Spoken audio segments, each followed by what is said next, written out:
अस्सलाम वालेकुम। आज का हमारा टॉपिक है एनर्जी फॉर मसल कंट्रैक्शन कि हमारे पास जब मसल्स कंट्रैक्ट करते हैं तब उनके पास एनर्जी जो है वो कहाँ से आती है, एनर्जी कहाँ से आती है मसल्स को कंट्रैक्ट करने के लिए। इस टॉपिक को आज हमने स्टडी करना है। तो सबसे पहले इसके अंदर हम देखेंगे दो लेवल पर कि हमारे पास जब हम रेस्ट में होते हैं, जब हम नॉर्मल काम कर रहे होते हैं, जब हम ज़्यादा एक्सरसाइज नहीं कर रहे होते, तब एनर्जी कहाँ से हासिल होती है। इसके अलावा जो है जब हम एक्सरसाइज कर रहे होते हैं तब एनर्जी जो है वो कहाँ से हासिल होती है। तो सबसे पहले बात करें एट रेस्ट की, मतलब जब हम बैठे हुए होंगे या सोए हुए होंगे, कोई नॉर्मल काम कर रहे होंगे, तब एनर्जी कहाँ से हासिल होगी। तो सबसे पहला point, at rest energy is comes from ATP. इसका मतलब क्या है कि रेस्ट के दौरान एनर्जी जो है वो कहाँ से हासिल होती है, एटीपी से हासिल होती है। ये पॉइंट आप माइंड में रखेंगे।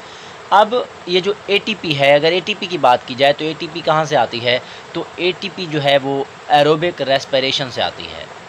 रेस्ट के दौरान एनर्जी हम एटीपी से हासिल करते हैं और एटीपी जो है रेस्ट के दौरान एरोबिक रेस्पिरेशन से आती है। एरोबिक रेस्पिरेशन में ऑक्सीजन इस्तेमाल होती है। अब अगर हम इसको जो है इक्वेशंस की मदद से देखें तो आप देख सकते हैं यहाँ पे ग्लूकोज़ है, ग्लूकोज़ और ऑक्सीजन आपस में मिले हैं, तब ग्लूकोज़ को तोड़ा गया है ऑक्सीजन की मौजूदगी में। कार्बन डाइऑक्साइड के अंदर पानी और एटीपी यहाँ से बनती है। तो एटीपी इस प्रोसेस से बनती है जिसको हम क्या नाम देते हैं, एरोबिक रेस्पिरेशन का नाम देते हैं। अब अगर देखा जाए at this time at muscle level पे जाके हम इस वक्त देखें, तब आपके पास जहन में रखेंगे कि क्या हो रहा होगा। मेटाबॉलिक रिएक्शन जो है या मेटाबॉलिज्म बहुत ज़्यादा हाई लेवल पे होगा। अब जब मेटाबॉलिज्म जो है हाई लेवल पे होगा, जब मेटाबॉलिज्म हाई लेवल पर होता है तब एटीपी की ज़रूरत जो है, रिक्वायरमेंट बहुत ज़्यादा हो जाती है, जिसकी वजह से जो एटीपी यहाँ से बनी थी वो एटीपी एनर्जी को मुकम्मल तौर पर एनर्जी देने के लिए जो है वो क्या हो जाती है, कम हो जाती है। मतलब आपके पास जब मेटाबॉलिज्म ज़्यादा हो जाएगा, तेज़ हो जाएगा, तब आपके पास एटीपी जो है उसकी ज़रूरत ज़्यादा होगी, एनर्जी की ज़रूरत ज़्यादा होगी, जिसकी वजह से जो एरोबिक रेस्पिरेशन से एटीपी प्रोवाइड हो रही थी वो जो है एनर्जी को मुकम्मल तौर पर हमें प्रोवाइड नहीं कर सकती, मसल्स को मुकम्मल तौर पर एनर्जी दे नहीं सकती। इसी वजह से हम एनर्जी जो है एक और चीज़ से हासिल करते हैं, उसको हम कहते हैं keratin phosphate.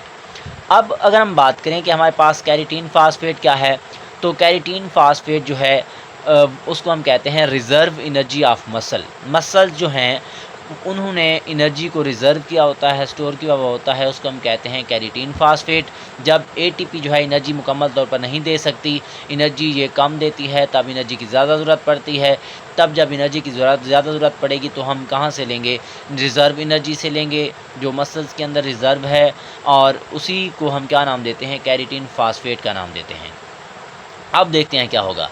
It is used, ये इस्तेमाल होती है व्हेन इन मसल, जब मसल्स के अंदर जो है मेटाबॉलिज्म जो है वो बहुत तेज़ हो चुका होता है, तब ये एनर्जी जो है हम हासिल करते हैं किस फॉर्म में, कैरेटीन फास्फेट की फॉर्म में।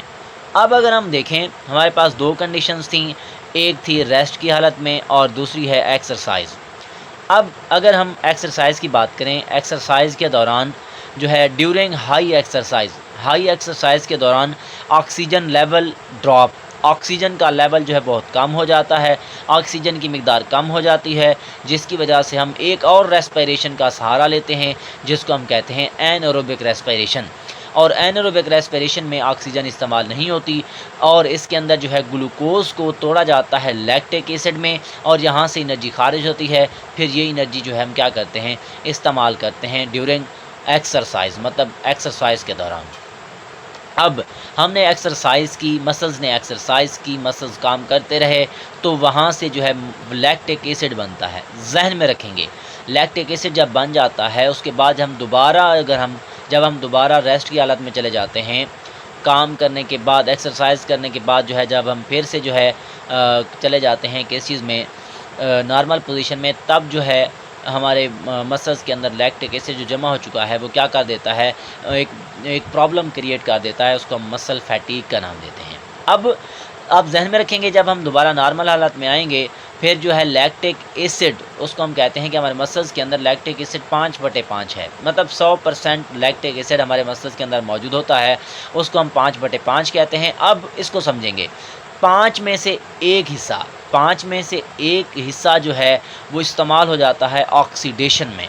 अब जब वो ऑक्सीडेशन में इस्तेमाल होगा तब जो है क्या बनेगी, एनर्जी बनेगी। अब 5 में से 1% एक हिस्सा, 5 में से एक हिस्सा जो है, पाँचवां हिस्सा जिसको आप कह सकते हो, वो क्या करता है, ऑक्सीडेशन में इस्तेमाल होता है। और बाकी चार हिस्से जो हैं वो लैक्टिक एसिड को कन्वर्ट कर देते हैं किस चीज़ के अंदर, ग्लूकोज़ में। और लैक्टिक एसिड के से ग्लूकोज़ के बनने के लिए जो है एनर्जी चाहिए होती है, जो हम एनर्जी कहाँ से लेते हैं, यहाँ से जो ऑक्सीडेशन की वजह से बनी थी। अब आप देख सकते हैं कि 100% में से 20%, 20% जो है वो इस्तेमाल हो जाता है लैक्टिक एसिड किस चीज़ में, ऑक्सीडेशन के प्रोसेस में। और जो 80% बाकी है वो क्या करता है, उसको हम कन्वर्ट कर देते हैं ग्लूकोज़ के अंदर। ये हमारे पास आसान और सिंपल सा टॉपिक था। इंशाल्लाह आप लोग इसी तरह याद करते जाएँ, नंबर नहीं कटेंगे। दुआओं में याद रखिएगा। अल्लाह हाफ़िज़।